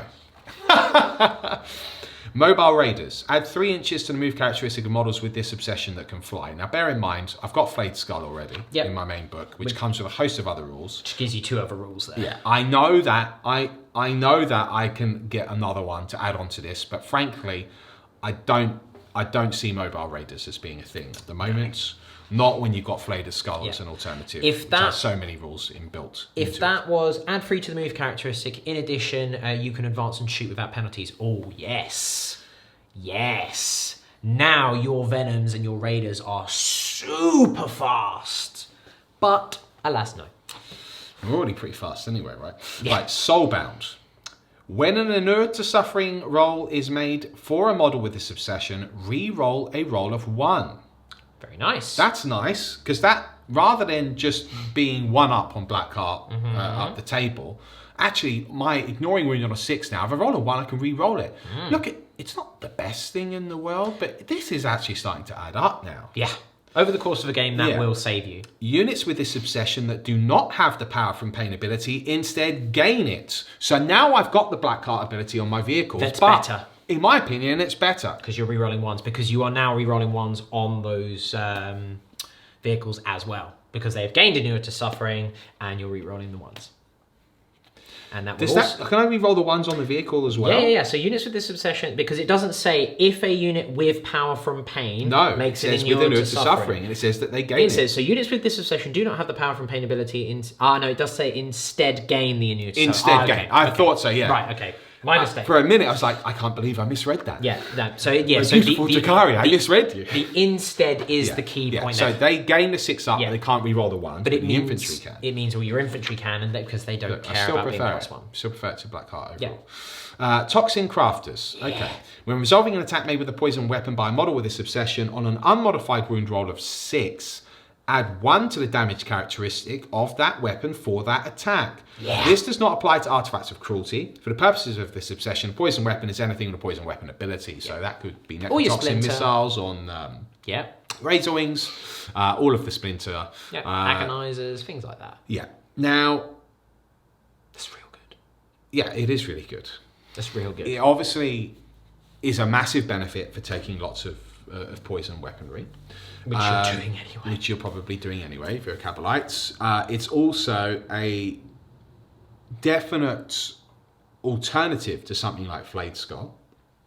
Yep. Because Flayed Skull things, they've got that stacked ability with the reroll 1s and the ignore cover whilst you're in the vehicle as well is really good. It's really, really good. However, having an additional damage, but it is just on 6s. Sure.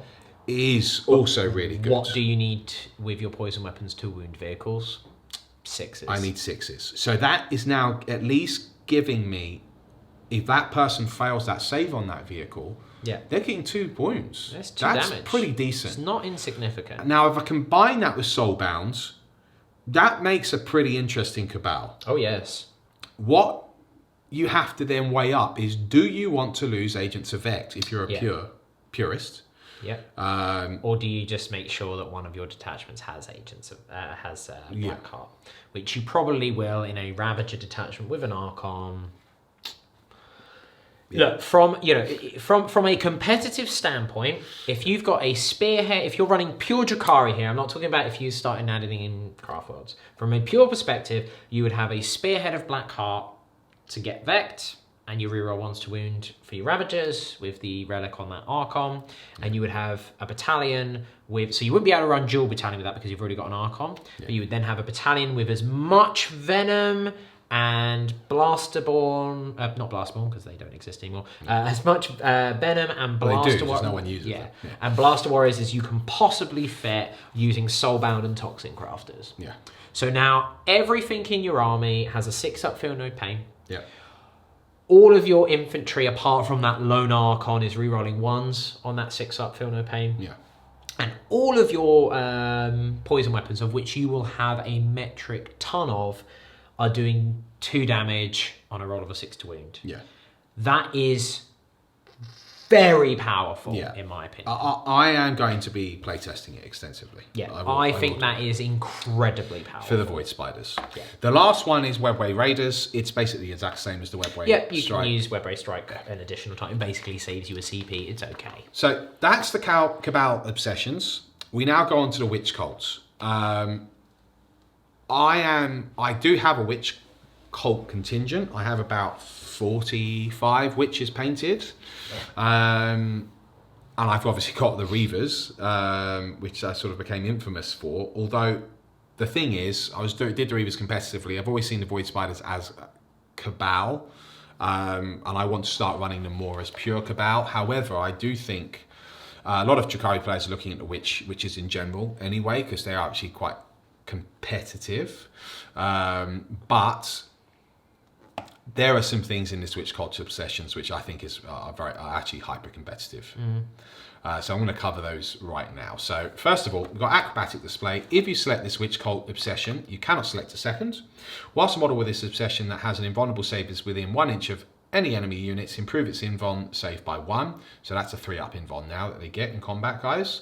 Whilst a model with this obsession that does not have an invulnerable save is within 1 inch of any enemy units, it has a 6+ invulnerable save. Okay, cool. Art of Pain. Whilst units with this obsession that have the power from Pain ability are within 1 inch of any enemy units, they treat the current battle round as being 1 higher than it actually is when determining bonus. Okay. It's okay. Berserk Fugue. Fugue? Fugue. Fugue. Fugue? Fugue. Fugue. When resolving an attack made with a melee weapon by a model with this obsession that made a charge move, was charged, or performed a heroic intervention this turn, an unmodified hit roll of 6 scores 1 additional hit. You cannot select this obsession if you already have selected the Precise Killer's obsession, which I'll go on to right now. When resolving an attack made with a melee weapon by a model with this obsession on an unmodified wound roll of 6, improve the AP by 1. So, cool. Lots of attacks, and now potentially rending attacks. Slashing Impact. After a model with this obsession finishes a charge move, you can select 1 enemy infantry, biker, or monster unit within 1 inch of it and roll a d6 on a 5+. That enemy unit suffers 1 mortal wound.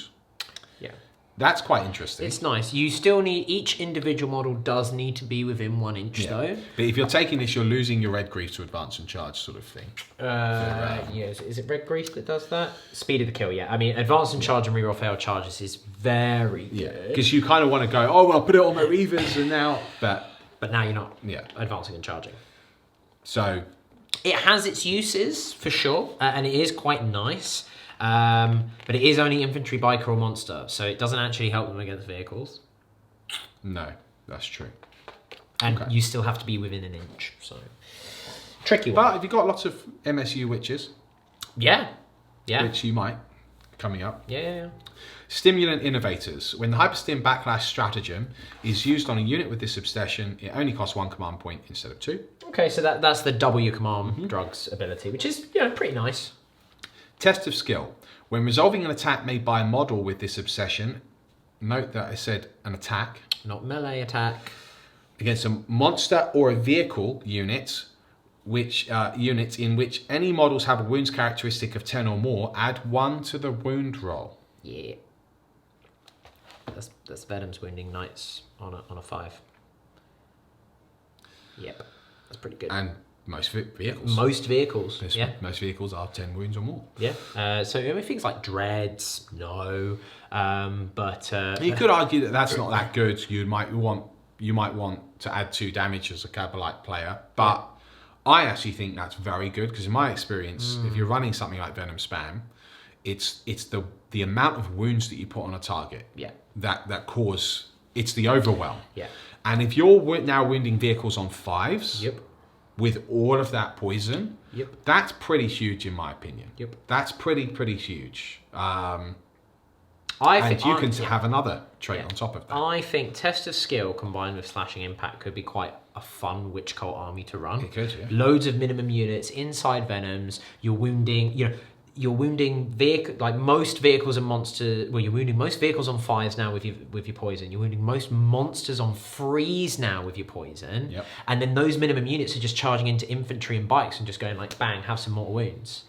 Like it actually is quite fun. It is. It's a nice alternative to just turn 1 charge. Yeah, exactly. Finally, you've got Trophy Takers. When your opponent takes a morale test for a unit in which any models were destroyed as a result of an attack made with a melee weapon by a model with this obsession this turn, they must roll 2d6 and discard the lowest result. If both results are the same, discard either of them. Basically, you get an army of predators, which is pretty cool. Yeah. And just ripping out spines and skulls.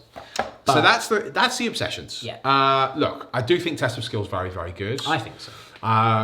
Am I happy with the Cabalites versus the Witches overall? I think they're on a pretty even par. Yeah. I think actually, to be honest, the Cabalites lost out a bit, weirdly, because I think 4 of their obsessions without are kind of irrelevant, really. You're kind of like, oh, really? It'd be kind of like turning around and saying, like, what we're going to do is for Farsight Enclaves, you can reroll 1s to wound in melee. But you're Tau. You don't care. Like, I would have had something like, especially from a fluff perspective, gone more down this Obsidian Rose path, you've got like some of the Master Artisans, like maybe their Dark Lights get to re-roll the d6 on the damage if they're at half range, or you know, or they, because obviously Obsidian Rose get an extra range. So something you know, you don't want to copy verbatim every single sort of trait and ability. You know, you want some more bespoke ones, and that's the interesting thing, is that they are actually, barring Mobile Raiders, which is just the 3-inch move. They are all very different to the normal sort of Cavalite stuff, Cult stuff. Coven stuff, which we'll go over in a sec. Yeah, but you know, I just feel that it would have been, there was a bit of a missed opportunity there. Because like, I would love to see something like just something a bit more interesting. The rules for like Night Shields come back. Obviously, they're at the moment it's just -1 to hit. No, it's a 5-up invulnerable save. The flicker fields are -1 to hit. Well, but I'd love to see, they could have had like something else, because Night Shields used to do -6 inch to the range of the enemy. That would be a simple one to do. You just turn around and you go you call the obsession, you know, like Night Stalkers or something. Night Stalkers, or in the dead of the night, and you know, like this Cabal is well known and very well feared for striking only at the witching hour when they use the cover of darkness to attack. And you just go, in the first battle round, all ranged weapons must deduct 6 inches from their range. Yeah, which I admit is also extremely powerful. But that's why it's the first battle round. Yeah, first battle round, or you say, if you take this trait, you can only take that trait. Yeah. You know, there are ways around it, guys, but you've all of a sudden got a very interesting rule, which is very, very cool and very fluffy for Cabal, rather than a bunch of combat stuff, which I'm not going to use. Yeah. So, Homunculus Covens. Okay, so what we've got here, Artisans of Flesh. You select this Homunculus Coven obsession, you cannot select a second. Okay. When resolving an attack against the unit with this obsession, subtract 1 from the damage characteristic of the weapon, making that attack to a minimum of 1. Okay, look, fantastic. Does it beat Prophets of Flesh with a 4-up invulnerable? Probably not. And this is always a major problem. Yeah. Because the Prophets of Flesh is so good, it makes everything else pale in comparison. It's the Elatarch, it's the Raven Guard, like old Raven Guard, it's the Iron Hands conundrum, it's the Tau Sept conundrum. It's just, when this one is so good, why bother looking at anything else? That's the problem. Which is an issue. So you've always got to bear that in mind. Right, Dark Harvest. After a unit with this obsession finishes a charge move, for each model in the unit that you select, one enemy unit within 1 inch of that model, and roll a d6. On a 5+, that enemy unit suffers 1 mortal wound. Yeah. For each model in that unit, you can select one enemy unit. So this is what I don't get. That's identical to Slashing Impact, but it's worded differently. Because on initial reading of that, I assumed it worked like the Electro Priests, but it actually doesn't. Because after a unit with this obsession finishes a charge move, for every model in the unit, you select one enemy unit within 1 inch of that model. Yeah. So on my first reading, I was like, oh, you can just conga line one guy in and then go, I've got 10 racks in there, so I'll roll 10 dice. You actually don't. So why did they not word that the same as Slashing Impact? It doesn't make any sense to me to do that. I don't know. Why? Don't know. Where's the consistency? Unless it's a mistake, you know. Unless it was supposed to be worded differently. But I mean, I'm sure I have an FAQ for this in 2 weeks. So essentially that one, if you've got a unit of 10 racks and only 5 are within 1 inch, you only roll 5 dice. That's right. It's still quite nice. Yeah. Dark Technomancers. Okay, this is good. This is very interesting. When a unit with this obsession fires Overwatch or is chosen to shoot with, you can choose to enhance any or all of the ranged weapons models in that unit that it's equipped with. If you do, until the end of the phase, when resolving an attack with that weapon, add 1 to the wound roll and add 1 to the damage characteristic of that weapon for that attack. If any unmodified wound rolls are 1 and made for attacks with an enhanced weapon, the firing model suffers 1 mortal wound after shooting with that weapon. So, I mean, you did say Talos with Haywire Blasters. Haywire, or you could even give them the Dual Splinter. You could. Yeah. Just for lots of shots. Lots of dagger there. Yeah, you could. The Haywire is the immediate standout to me, because now you're doing mortal wounds. Look, that's really good, guys. The problem is your Talos will not have a 4+ invulnerable save if you do that. Yep. So you're kind of left going, well, look, I'd highly recommend running this, because a lot of it's really fun. And we are assuming as well that these won't change in any upcoming books, and we are assuming that Prophets of the Flesh will remain as a 4+. Look at Raven Guard, that changed. Yeah, well, exactly. Look, if a new Drakari book drops, then all of this can start becoming very interesting. Right, experimental creations. Add 1 to the strength characteristic of all models with this obsession. That's fantastic. Really nice. When resolving an attack made with a poison weapon by a model with this obsession against a unit that has a lower toughness characteristic, add 1 to the wound roll. For the purposes of this obsession, a poison weapon is blah, blah, blah, blah. Yeah, racks have poisons. They do, yeah. Poison melee, they're strength 3 base though, so that won't help you against Marines, but against Guard or Eldar, everything else, you're actually pretty nice. Hungry for flesh. When a charge roll is made for a unit with this obsession, add 1 to the result. Okay. Masters of Mutagens. When resolving an attack made with a poison weapon by a model with this obsession against a unit that is not a vehicle or Titanic, an unmodified hit roll of 6 automatically scores a hit and successfully wounds the target. Do not make a wound roll. This does not apply to artifacts of cruelty. It's okay. Yeah. Master Torturers. When the Torturer's craft stratagem, see Codex Dracari, is used on a unit with this obsession, it only costs 1 command point instead of 2. So that's the reroll all failed wound rolls in the fight phase. Okay. Cool. Obsessive Collectors. When an enemy model is destroyed as a result of an attack made with a melee weapon by a model in a unit from your army with this obsession, you can select one model in that unit to regain up to D3 lost wounds. If the attacking model is a rack, you can instead return up to D3 destroyed models to that unit, placing them on the battlefield and in unit coherency. If the models cannot be placed in that way, they are not returned to the battlefield. Pretty nice. Yeah. Or you could just not lose the models by having a 4-up inbound. Yeah. Real tough one. Yeah. Real tough one. Look, some interesting stuff there for the Covens. Definitely some really fun stuff. And yes. Look, the thing is, a lot of those abilities on paper are actually really strong. Like +1 strength to all of my Coven models is great. It's really nice. But you've got to compare it to... You're taking them for the resilience, generally. Yeah, you've got to compare it to losing the 4-up inbound. And not just the 4-up inbound, you've got to compare it to losing the stratagem, which maybe with Prophets of the Flesh you aren't using all that often because it's bringing back some racks. But also the Vexator Mask. And same with Dark Heart, you've got to weigh that up against losing the Writ of the Living Muse. It's things like that you've also got to consider, not just the base trait. It's because obviously you won't have that keyword, so you can't use it. I think definitely from a narrative perspective, if because I am a sucker for sort of like your dudes. Anything that gives me the option to do my own thing, I'm all about. So if I was to do my own like Covens or cults, I would be using these. I wouldn't even waste my time looking at that because that's not for me. No. And I like the idea that the Void Spiders get their own thing. Yeah. And actually the Toxin Crafters really makes sense because it's the Spider's Venom. From a fluff perspective for my Void Spiders, that's cool. It actually makes a lot of sense. That's really cool. It does. It really does make a lot of sense for me. So yeah. So okay, what does soulbound mean anyway? The Iskabal has studied the process of dying for countless centuries, experimenting with binding souls to corpses in the hopes of mastering the transition between life and death.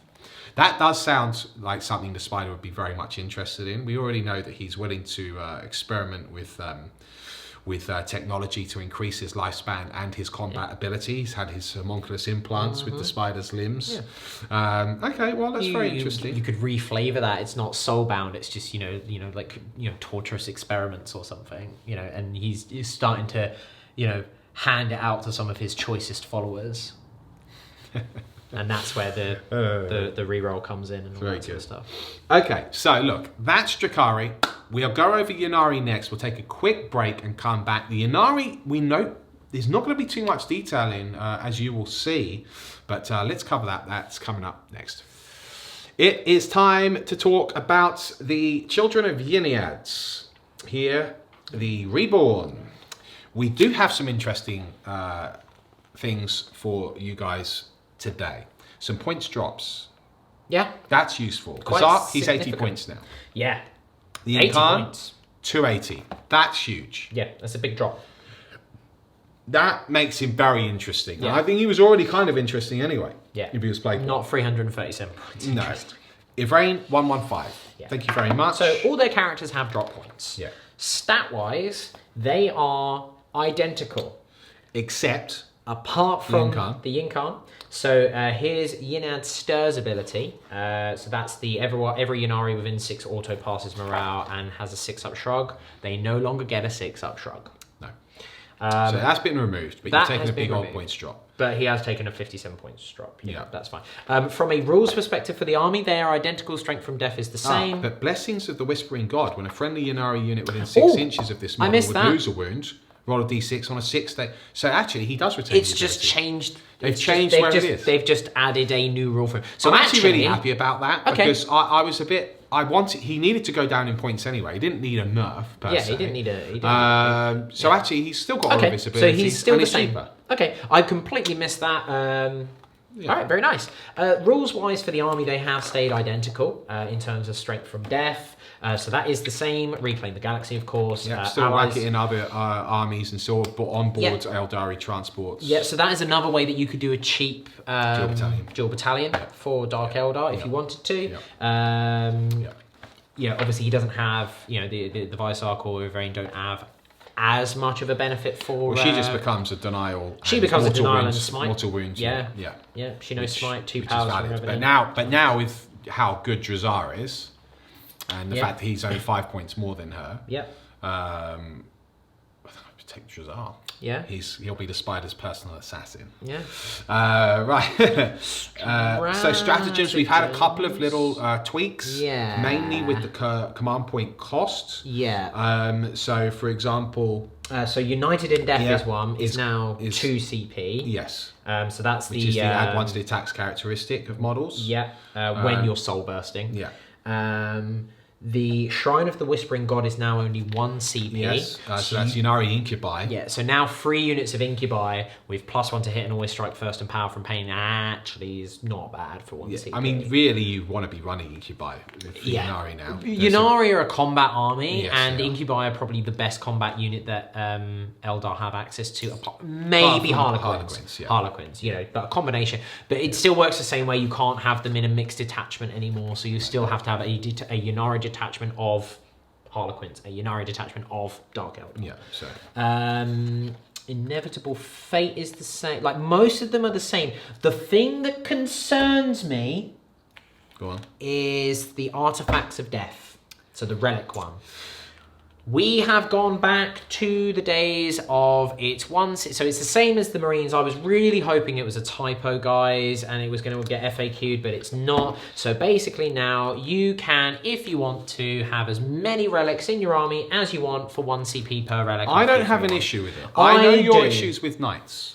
The issue is with Knights if they get that update. It's not necessarily that, but it's also from a narrative point of view. Like, why do you need 4 relics in an army? Well, what if I do agree with that. I think that should be. But what if you've got your custom craft world? So your custom, running your custom. Why do they have ancient relics of the entire? What if they're an Elder Corsair army and these pirates have been collecting trinkets from all around? I don't have an issue with it, and I'll tell you why. Because you're paying the points for it. Well, you're paying CP for it. The issue is the access to CP. The issue is not being able to give people the relics. Yeah. In my opinion, I do agree it does make Knights even more scary if they go down that path with a new Knight Codex. We don't know what's. But if they go down the path of having a redress on how many command points are dished out in the first place in a new rule system, which, I mean, the way that this is going, like all of these updates now, and like it feels like I've said from the beginning, Codex Space Marines and the supplements felt like 9th edition codexes, because they're so different to what's come before. It wouldn't surprise me if we see a new edition, and that would be an opportunity to address how easy it is to just go, well, I'm just going to run a dual battalion and get 1 million command points. Yeah, I mean, if they do some sort of system where you actually start with command points, right? Whatever they're going to do. Everyone starts with 45 command points, but a super heavy auxiliary costs 25. Right. And a battalion costs. Yeah, so it costs you to buy the. Yeah, maybe, I don't know. Like, that was just ballpark figures there. But, the rest of the stratagems, I believe, have stayed the same. Pretty much. Don't think anything else about them has changed. No, nothing's jumping at me, guys. No. Warlord Traits. Identical. And Revenant Discipline. Revenant is identical apart from Word of the Phoenix. Yes. Now, if you want to bring a model back to life from a unit, you have to roll a 4+. It's not automatic anymore. And they still only come back with 1 wound remaining. So actually, it's a nerf. It's a nerf. But your characters are cheaper. Has remained the same. Relics have stayed the same. Tactical objectives are tactical objectives. Ynnari remained the same, basically. They got a couple of nerfs. But you've got significant points drops. The significant points drops to because make them more the Incline accessible. now, for me, is I don't want to say he's an auto take for Ynnari, but he's well up there now for that points, because he is a beast. Yep. And the Visarch is 80 points. He's 80 points. He's very interesting for a Ynnariquin's army. He is, yeah. Because actually he gives them some real consistent output. Yeah, you stick him next to as well as Ynnari, Incubi and stuff. Yeah. It's decent. Pretty good. So, look, overall, really happy with Phoenix Rising. You know, there are some missed opportunities, of course, because as an Elder fan and Drakari fan, I'd like to see some things, you know, like as I've said, some of the Cabal Obsessions tweets. But overall, we've got a bunch of new rules to play with now. Yeah, it's choices, be a lot of fun which is nice. with this. The aspects are definitely worth having another play with now, or review with making your own craft world and playing with those aspect powers that you give on the Exarchs. So I'm hoping that we do start seeing some Banshees and Scorpions return. It'd be nice too. Even if it's just semi-competitively, you know. I'm not expecting them to suddenly rush over the ITC meta and destroy everything in the world, but you know, it'd be great to start seeing some of them return. And overall, look, fantastic. Let's see what else is going to come. I'm looking very much forwards to the next Psychic Awakening book, whatever that will cover. In the meantime, please. Yeah, but I want to see Grey Knights. I want to see what their Psychic Awakening is. You should have at least 2 more power trees, at least. Yeah, I mean that is a massive opportunity to help. Well, if they do the same principle as that, you go, oh, you don't get smite, but you get like one of these powers which like buffs your unit. Yeah. You know, or you know, so you could just something like you could call it like overwhelming force. And you go, this unit can't smite, but the damage of all your melee weapons just become flat free. Oh, wow. Or you add, cool you could do some cool things, or And if they address the points properly in this upcoming chapter approved, because I don't believe that it was addressed properly in the last chapter approved. It was okay. Not with the characters got basically a drop. Not with what we've had in the last 12 months. No. Which is the thing with chapter approved as well to bear in mind, is that obviously it's done. Because of the way that printing works and the way that the rules design work, Chapter Approved 2019 was probably written in July, guys, if not already going to the printers. And it was probably written long before that. They probably started doing that way, like after 2018 dropped. Yeah.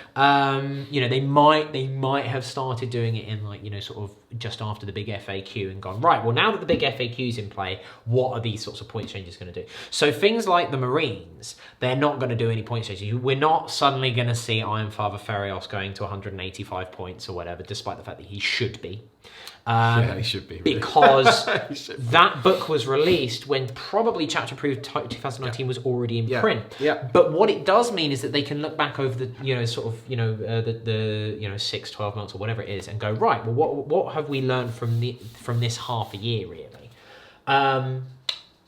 It's an interesting one because, as you say, there are some things that haven't received points dropped. Now, we're sort of looking at this again on the basis of the fact that the points are the same in here, but that's because they're not going to give you the chapter approved points, if there are chapter approved points changes, in a book 2 months before chapter approved. No. Because this probably already went to print before chapter approved did. Probably. They've probably got all 12 of these sat there, and someone is just reading through them in the Games Workshop head office, just going, yeah, this is going to be great when it's released. When's it coming out? Oh, okay, February. We don't know. We honestly do not know. Or maybe we do. No, we don't. We're not that important, really. I'm not that important. You might know, and you're just like, silly chef.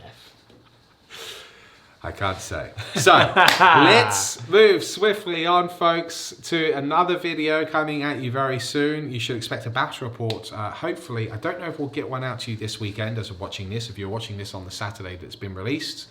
Obviously, bear in mind, Obviously, bear in mind, this is now available for pre-order. And if you are an Eldari fan of any flavour, you're probably going to get it. Yeah. That's just what's going to happen. Yeah. That's what's going to happen. So, Folks, thank you very much for watching this video. Leave a comment, let us know your thoughts.